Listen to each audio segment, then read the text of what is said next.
Raminap Red and Teamer Energy. Kind of the hallmark matchup of the format, if you can exclude the Teamer mirror, is going to be Teamer versus Raminap Red. So talking with Kevin King, a player which you normally see in Legacy, saying, hey, how does it feel? You use Legacy to qualify for this tournament, but now it's a standard modern split. And one thing which you may not know about Kevin King, unlike most of our Lands players, you know, the Daryl Layers, the Jody Keats who just lands every event.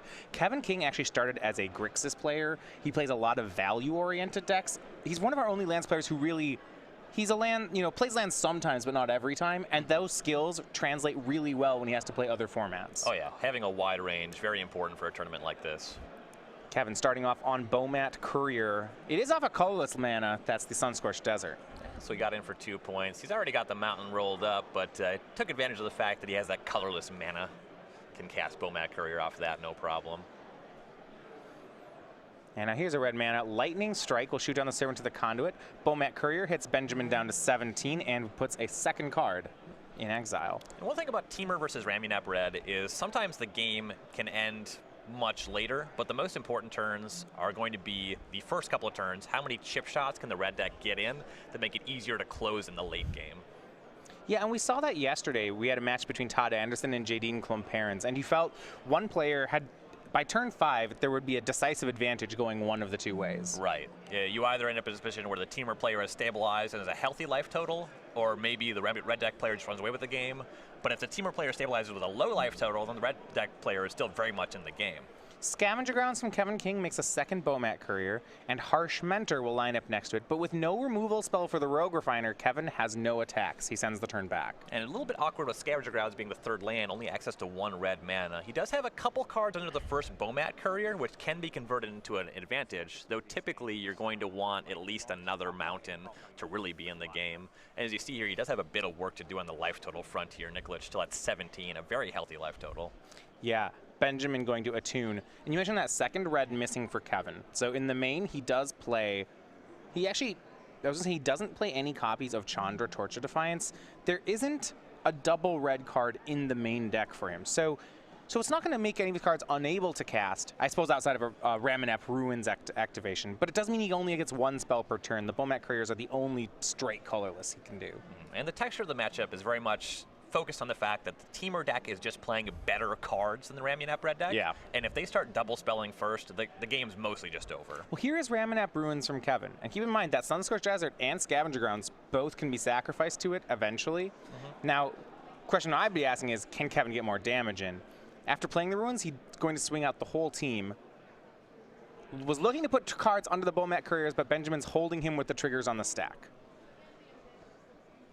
You don't want those things to get too out of hand. Yeah, Harnessed Lightning on the Bomat Courier with 2 cards under it. And Kevin, no interest in popping the Courier. He moves the 2 cards in exile away. And then still 3 cards in hand, or 2 or 3. No reason to trade those for randoms. And Nikolich then just gets to block the other Courier for free. This was an expensive attack from King, though then he plays Hazaret post-combat. If there's no removal spell there, you know, things work out great. The way this even played out, though, we did get in that chip shot with the Harsh Mentor, especially when you transition to the Hazaret stage of the game. That chip shot matters a lot. Yeah, and it's interesting how much he values it, because Benjamin's down to 15 here. Because Kevin had the option to just cast Hazaret, no attacks, and then next turn cash in a Bomat Courier for a card, but he actually determined that 2 damage was worth more than the card. In particular, if you like the holdings you have left over, going for those random cards that can hurt you, especially if you have Hazaret and you just draw a bunch of lands, then you have to spend some time emptying your hand. All right, so from Nikolich, it was a Long Tusk Cub, but no 5th land. Kevin King, land, Soulscar Mage, down to 1 card in hand. Here comes Chandra. Harnessed Lightning from Nikolich on Harsh Mentor. Looks like he wants to put some counters on that Long Tusk Cub, but doesn't want to lose a bunch of life points when doing it. Right. So with 9 energy in reserve, the Cub could become a 6/6, and that would be large enough to block the Hazaret. However, if that last card in Kevin's hand is a burn spell, Nikolich would pay a huge price for this block. It makes sense to go for it. Yeah. Hazaret can just really run away to the game. Going to dump all the energy into a 6/6 Cub. What is Kevin's hold card? You neither want to take 5 damage or chump block here, so I like the line from Nikolich. Right. It's pretty low risk, too, with just the 1 card left over. 5 damage on the Cub. Can Kevin finish it off? There's 1 card. And the amount of thinking he's doing, my guess is no. I think the Cub may live. And this is a big turning point. If Kevin can't remove the Cub, and he can't, he passes back. That's a big advantage for Nikolich. Right. Now as things turn around, it shouldn't be very long before Kevin King is looking for chump blockers or just hanging back the Hazoret. Yeah. Well, there's 9 power in play for Benjamin. And we see Chandra Torch of Defiance being winded up here in Ben's hand. Actually, make that Bristling Hydra. He'll cast that one instead. Goes up to 4 energy. A swing of Rogue Refiner puts Kevin down to 17. And you see even still some defensive posturing on Ben's side. He could have made a 10-point swing that turn. Hey, he's just checking the Hazoret here. With King so light on resources, he can't really do anything to punish Nikolich for not attacking with the Cub. King just said go. So Nikolich very much in control of the pace of this game now. He can choose how aggressive he wants to be. He can choose how defensive he wants to be. He's just ahead on both sides there. Another Rogue Refiner here for Nikolich. And he is pulling away. Attune with the Aether, up to 8 energy. And you see so many ways to use it. The Hydra, the Cub. And he's setting up just a ton of blockers. Pretty soon he'll be able to cast Chandra Torch of Defiance and just run away with the game outside of combat. With 15 life, you don't have too much to worry about. Kevin discarding another Hazoret. He shoots his opponent down to 13. Actually, Nikolich didn't even attack that turn. Well, he doesn't want to attack with the Cub because it's still checking the Hazoret. Anything else just runs into the Hazoret and gets eaten by it. Okay. So really he needs to just play defensive until he has just an overwhelming advantage? Right. Yeah, the only fine attack was the Cub. Once you attack with the Cub, you can send a few more creatures in. Though with King at 17, doesn't make a ton of sense to get too aggressive just yet. Well, Rampaging Ferocity on the plate for Kevin, but here's something that'll clear out the way. It's Confiscation Coup on Hazoret. That was the one thing King had going for him in this game. So the Hazoret now works for Benjamin, and now there's no good blockers. Benjamin's free to swing with as many of these creatures as he likes. Right, everyone but the Hazoret does still have 2 cards in hand, but plenty of good attacks outside of that. He's going to keep playing it conservatively, though, just the Cub. Long Tusk Cub swings, Soulscar Mage jumps in front of it. At 8 energy in the reserve, so that Cub could be hitting for 10. Another Hazoret from King. He's making a game of it, or doing his best to, but still 3 cards in hand from Nikolich. Yeah, Nikolich still hasn't cast that Chandra. Yeah. I want to say I saw a Glorybringer in the holdings as well. That makes combat very easy. Just fly over. And yeah, that's going to be the play. Here's the Dragon. Hey, Kevin King just maintaining composure on this board. Said, all right, you take 1, go to 12. He's got to know how unlikely he is to win from here. But Nikolich pulling the Glorybringer from the sleeve, suggesting an exert here.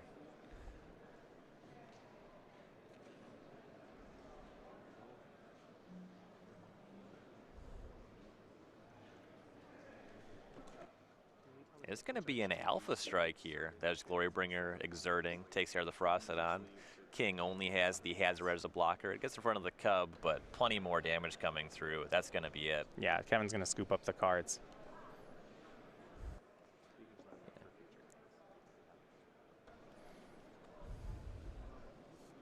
And so game 1 will go to Benjamin Nikolich. And you know, we saw some good aggression on King's side. The turn I was really looking for was when Kevin had his Hazoret and it was blocked by a 6/6 Long Tusk Cub.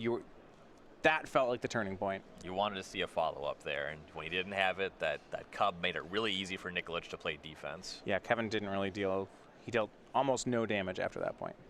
All right, so the players are going to sideboard for a second game, and we'll tell you all about that in just a minute after this break.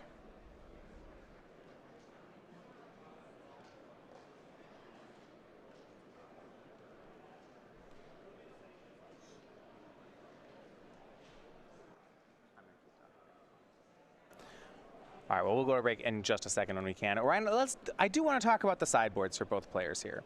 So on Kevin King's side, he's got 3 Aethersphere Harvester. He's got 2 Harsh Mentors. That would bring him up to 4. 2 Glorybringers, Chandra's Defeat, Pianalar, Chandra Torch of Defiance, and a Braid. in this kind of matchup, I think the more we start getting into trading removal spells with creatures, the more worried I am about Kevin's strategy. So what? But I assumed he's still got a plan here. I mean, Teamer Energy is about half the field today. The philosophy that I like, especially on the play, is being lower to the ground in this matchup. The extra Harsh Mentors, those are going to be great. They cover Warlord Virtuoso, which is one of the better cards for Nikolich. The extra copies of Abrade help you be a little more aggressive in the early game. That makes a lot of sense. Pia Nalar, I think, is also very good just because it's 2 bodies. You get a flyer. And I like Chandra Torch of Defiance. Specifically on the play, I like it a lot. It helps you keep up the aggression, just have a nice 1, 2, 3, 4 curve. Okay. Now on Nikolich's side, he's got 4 Negate, 3 Vizier of Many Faces. He's just got 2 copies of Chandra's Defeat. Of course, those come in against Ramanap Red. And we see a bunch of other 1-ofs here. I'm assuming the Chandra's Defeats come in, but anything else you like here? Basically all the removal spells, those Chandra Defeats, the Magma Spray, the Abrade, all that stuff plays in a big way. Not a ton else that I expect to see coming in here. Probably just those spells. All right. Well, we'll see just how they sideboard. And now we will be back with game number 2 after a short break. Just bingo update.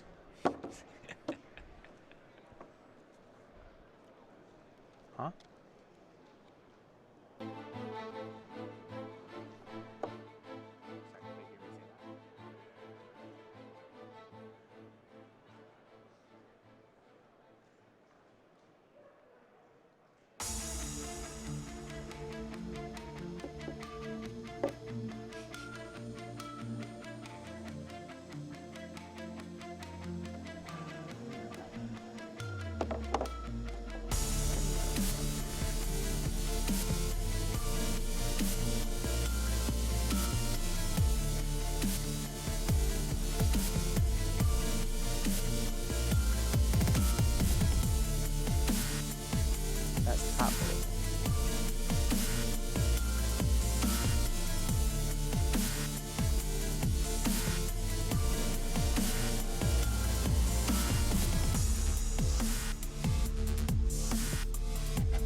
And welcome back here after our break here. So, yeah, bingo update, you know, all right. Looking pretty good. good. That's it. That was my update. I still have a bingo. Yeah, yep. That has not changed. It didn't go away.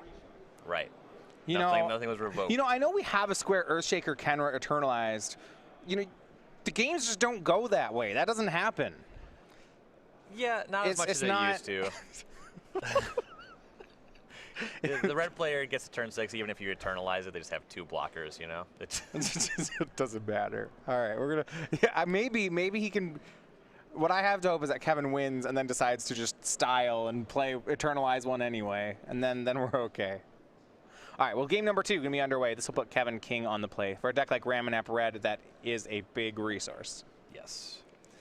Yeah, certainly losing the die roll in game 1 is not where you wanted to be.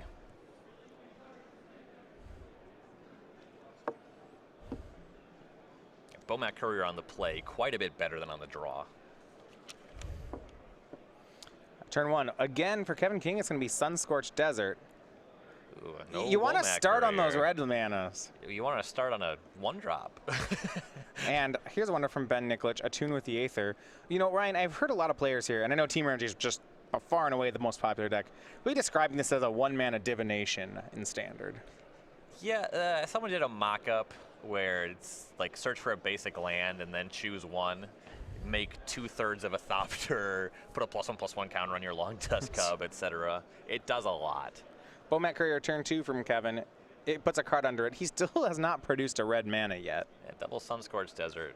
Looks like Ramunap Ruins is in hand. He just doesn't want to make red mana just yet. And taking some damage for it, not great. Yeah, here's a mountain. Uncrop Crasher, the one of. Nikolich has a Harness Lightning at the ready. Can pick one of the two. It's going to Harness Lightning down the Uncrop Crasher. It's more damage now, and especially if he has another removal spell for the Bomat Courier, that makes a lot of sense.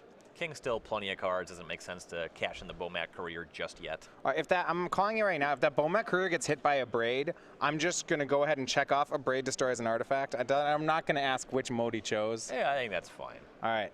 I'll allow it. I guess it doesn't say a Braid destroys an artifact by picking the destroy an artifact mode. A Braid placing lethal damage on an artifact. I'm going to count it. Here's Earthshaker Kenra. Light Magma Spray. Oh, that's great. It's exiled. He exiles the Earthshaker Kenra. That will not be eternalized. That's really good. Okay, yeah, we're going to eternalize that in a few turns. Okay, 1 damage, bends to 16. What's happening here that's relevant is that Nikolich is missing on his 3rd land drop, has these removal spells, and King's draw looks like it's a little bit mana heavy, not really doing too much. However, Nikolich just not able to punish him. Another land from King. Yeah, we do see a Harness Lightning and another Magma Spray in Nikolich's hand. Oh, look, here's another Kenra, and here's going to be another Magma Spray for it. And it's just, you know, Kevin's getting up to 6 lands. It would have been a really good game for an Eternalized Earthshaker Kenra. We're getting to the point where you probably have to go for the Bomat Courier, though. All right, Harness Lightning hits the Courier. Kevin's going to use it. Discards a Braid Ramunap Ruins. We'll be missing those ones. I like how then Kevin does exile the last card. It's good. Never gets to see it. And here's Spire Bluff Canal from Ben. Not only is it his 3rd land, it enters the battlefield untapped and makes blue. All things he can use here, as Whirler Virtuoso is going to be the play. That is nice, though. You do see Ramunap Ruins and a couple deserts there. 13 is not the healthiest life total in this matchup. Yeah, Kevin will have a lot of activations, but here's a 5-mana card, and it is one of those sideboard glory bringers from Kevin King. It will attack, it will exert, and deal 4 to the Whirler Virtuoso. A huge swing out of the sideboard from Kevin. You force the action on making some Thopters now. You also prevent something like a 3rd Thopter if Nikolich can hit that 9 energy threshold. See, 2 Thopters made. Ben's going to cash out all of his energy. And one of the Thopters blocks the Glorybringer. He really does respect those Ramunap Ruins. Yeah, going to 9 is even more uncomfortable, especially since Lightning Strike has entered the format. It's pretty easy to close out from 9. Nikolich hoping to keep hitting land drops. Here's Rogue Refiner. Draws him into Servant of the Conduit. No land, he passes. And Shock takes care of the 3-2. We're back to King. Glorybringer. He's tired for this turn. He'll stay tapped.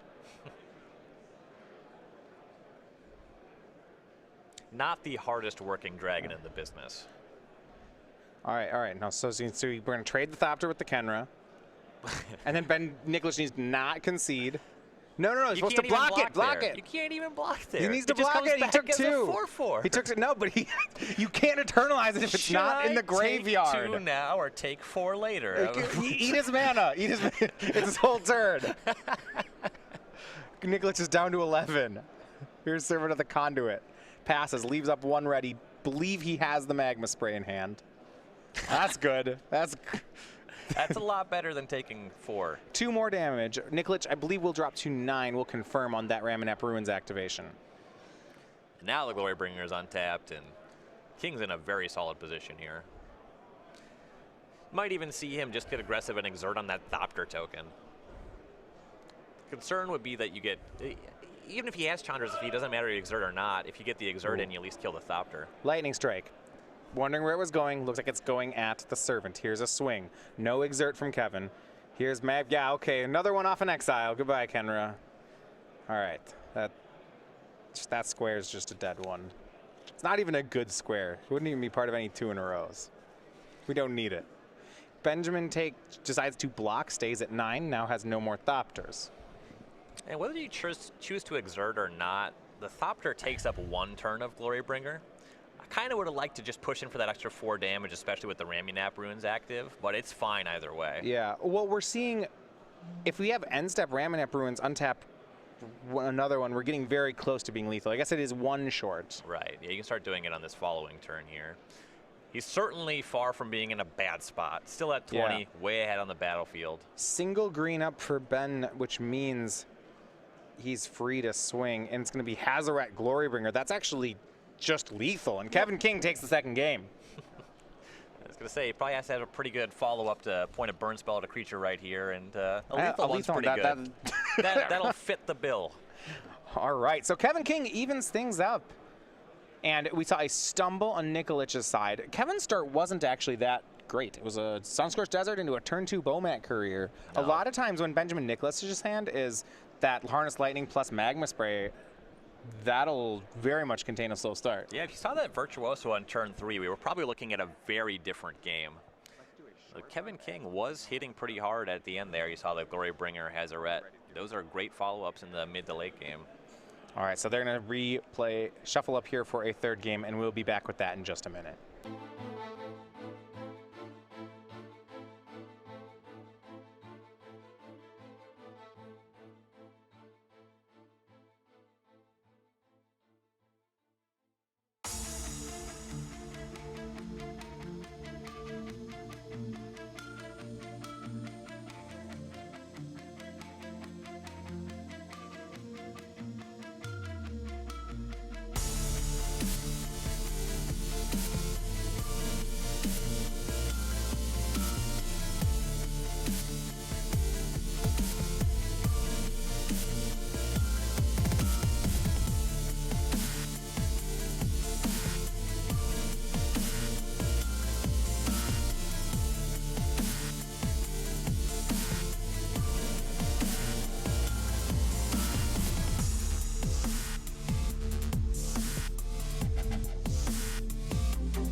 We're going to be back here with the third game of Ben Nikolich versus Kevin King. Both 8 and 2. This is table number 2 of the tournament, which really shows how well Gerard Fabiano is doing. Yes. Yeah, a bit of a gap there. And we are ready to go. Turn 1, Spirebluff Canal. And Kevin does not produce a 1-drop. Though he has finally let on Mountain instead of Sunscorched Desert. Yeah. And he did have actually a 1-mana spell. It's Shock. Takes care of Nikolich's Long Tusk Cub. That's actually kind of the ceiling for Shock in this matchup. It's a pretty big win for King dealing with the a cub? Infinitely powered and toughness Long Tusk Cub. Servant of the Conduit from Ben. Does he have a land? No, he does not. It gets hit by Lightning Strike. That's a big win for King. I mean, especially sometimes you don't even get to shock a Long Tusk Cub if Nikolich just starts on a tune. Yes. Then, and we see Rampaging Ferocidon, and I really like this play on an underdeveloped board. We see Rogue Refiner from Nikolich. He takes the damage. And hitting that Ferocidon, that's a big win. He was doing all right in the attrition game, though eventually he has to get pressure up, and Ferocidon is a great form of pressure. Yeah. See Bomat Courier, Sunscorched Desert. Ramunap Ruins in Kevin's hand. Ferocidon doesn't just hit you for playing creatures, it also has Menace, so we can just attack into this Rogue Refiner. And there's a swing. Nikolich down to 15. Sunscorched Desert. Nikolich goes to 14. Kevin chipping away. Here is Hazoret.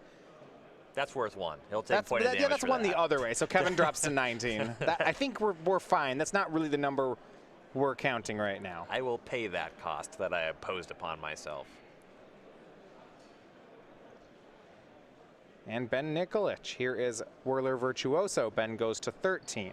And Ferocidon squares up very well against Virtuoso. Taking 1 to make a Thopter and block Hazoret's better than taking 5, but you at least get to keep the pressure up this way. Now there's 3 cards in Kevin's hand, so we'll see how fast he can dump them, if whether or not Hazoret can attack this turn. Land drop activation gets you there.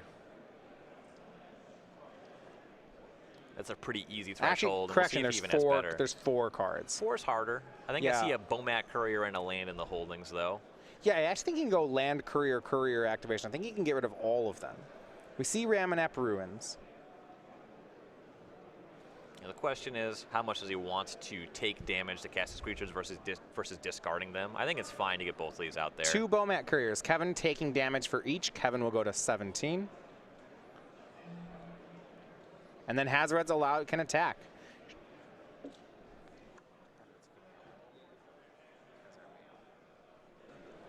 And Nikolich is going to make a Thopter and have it blocked. So he'll go to 12 because of that Ferocidon trigger. But I guess taking 1 is better than taking 5. Most definitely. 12, though, you're getting to that weird threshold where it divides really easily with shocks and lightning strikes. A little bit more work to get there with shocks, but there's a little bit higher access to shock as Hazoret turns any card into increments of 2 damage. Yeah, and she'll swing on in there. So now a Servant of the Conduit from Nikolich, and again he takes the damage from Ferocidon. He's down to 11.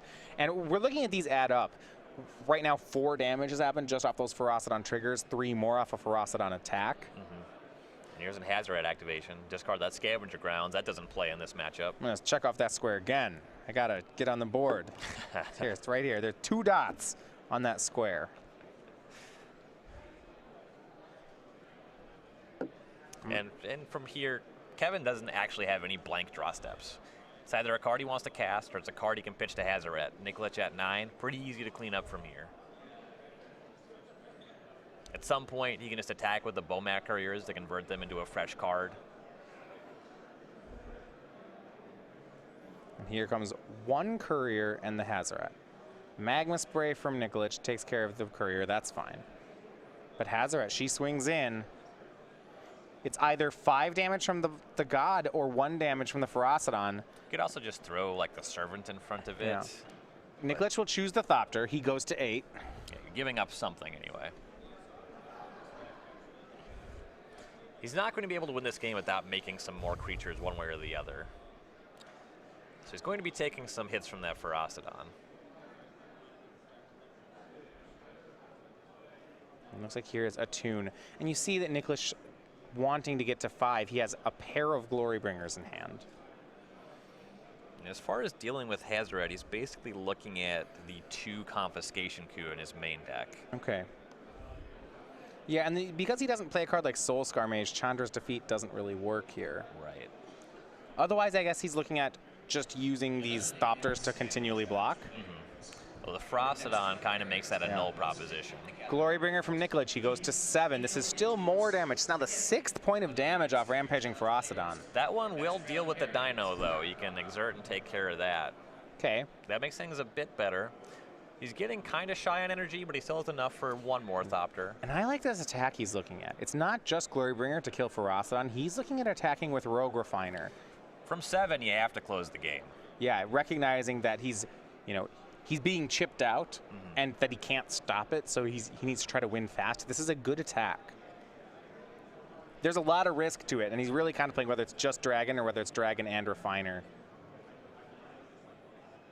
Yeah, you kind of line it up. You ask, how can I win if I make this play? How can I win if I make the other play? If you attack with a Rogue Refiner, you're more liable to taking some damage on the ground. If you don't, the question is, can you actually win fast enough to close the game?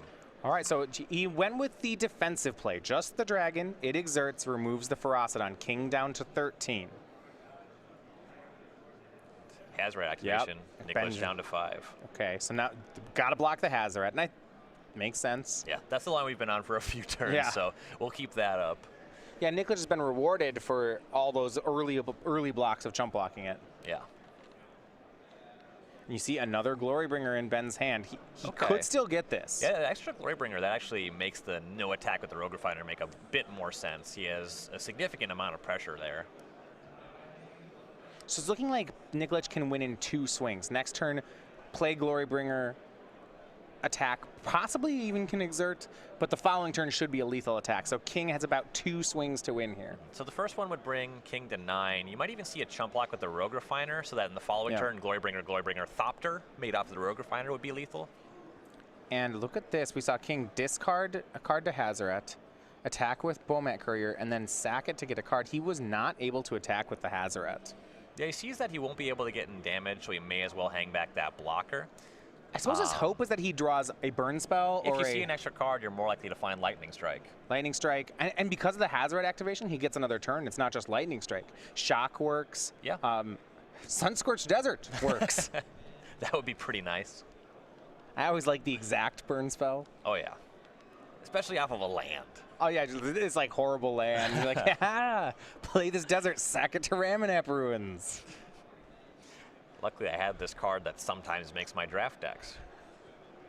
You know, until the Desert Matters cards came out in the second half of Amonkhet, it never played Sunscorched Desert. I believe it. We go back to Nikolich. The dragon unexerts, but still tapped for this turn. He has an option of Rogue Refiner, Bristling Hydra, or Glorybringer. He's going to play Rogue Refiner, and I actually really like that play. Next turn, the second Glorybringer should be lethal anyway. Yeah, now that he has kind of freed up to get some chip shots in on the ground. Yeah, he's going to swing. Looks like 2 or all 3 of his ground creatures. He does have another Thopter waiting there, thanks to the energy from Rogue Refiner. Oh, yeah. See that 3 up top with the Jacob Baugh token.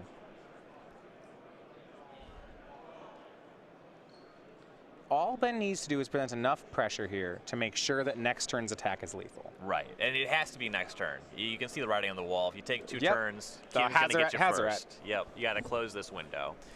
There's still a pretty significant chance that King is able to win on just the following turn. But I don't know if Nikolich can stop that. Yeah, exactly. You can't do anything about that. And there's not too many cards. There's the card that Kevin drew off the Bomat Courier, and the card he's going to draw this next turn. Yep. And if one of them is a burn spell, well, Nikolich is in trouble. Yeah, we've already been through a Shock and a Lightning Strike. King down to 12 on the swing. So now he's got the 2 cards. Does one of them seal the game? Yeah, if he had a 6th land on the battlefield, obviously he hasn't drawn enough cards for that to be the case. But if he had that, he could just double Hazoret, but that's not the world we're living in. Yeah, and I don't think we're there. You can see on Kevin's face, he was hoping for a burn spell, and right now he's counting out different creatures. Yeah, King's pace of play is usually very fast. There is a Lightning Strike. Is that a... No, that can't be. No, it's a Hazoret Yeah, and a Hazoret Ramanap Ruins. That doesn't work. No. So now, since Kevin can't win, the question is going to be, can he not lose? Hazoret plays the land and extends the hand. He says he knows he's short. He gets Nikolich down to 1, but 1 is not 0, and it looks to be Benjamin Nikolich winning the game here in a really tight game 3. Yeah, that's really well navigated. He did everything he could to not take damage, aggressively put creatures in front of the Hazoret, and stabilized with the amount of life where one more hit that would have closed the game there. Yeah, so you really have to thread the needle in this matchup, and you see Nikolich navigating extremely well. Going up to 9-2, possibly doing as well as 2nd place in this tournament. Of course, there's no catching Gerard Fabiano just yet.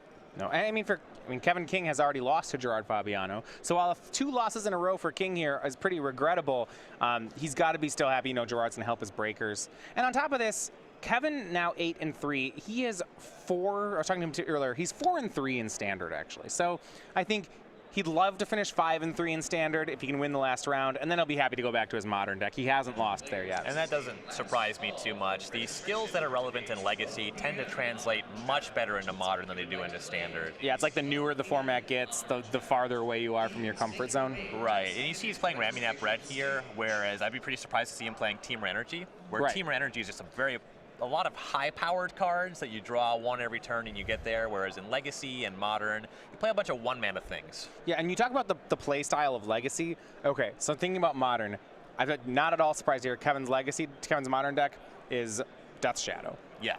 That is the most similar to Legacy deck that there is in Modern. Exactly. Some people even just play Death Shadow in Legacy.